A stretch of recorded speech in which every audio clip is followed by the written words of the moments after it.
আসসালামু আলাইকুম, সবাই কেমন আছেন? আশা করছি ভালো আছেন। মৌসুমি পোলাতে নতুন একটি রান্নার রেসিপি শেয়ার করব।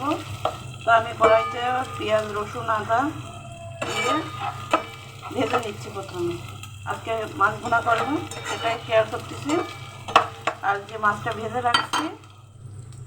ভেজে রাখা মাছের তেল দিয়েই আদা, রসুন, পেঁয়াজ আর তেজপাতাটা ভেজে নিলাম।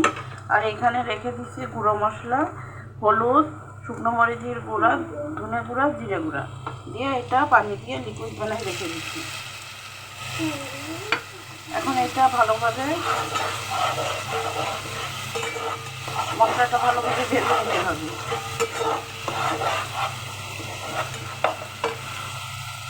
এটা আমি কাটবো না, একটু বড় ভিডিও হয়ে যাবে, সবাই একটু দেখবেন যে কীভাবে রান্না করতেছি। মানে এক ভিডিওয় রান্নাটা দেখাবো,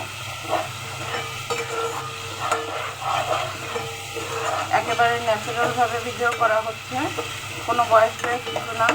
যেভাবে সাধারণ রান্নাঘরে মানুষ রান্না করে কথা বলে ওইভাবেই রান্না হচ্ছে। তো মশলাটা ভালোভাবে যে তেল উপর থেকে তেল উঠতে শুরু করেছে, ভাজা ভাজা হয়ে গেছে। এখন আমি পানি দিয়ে দেবো।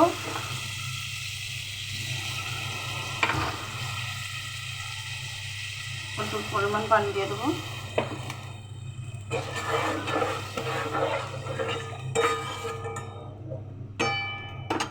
এখন ভেজে রাখা মাছগুলো বসাই দেবো। একটা টুনা ফিশ আছে আর বাকি কয়েক পিস হলো তেলাপিয়া মাছ।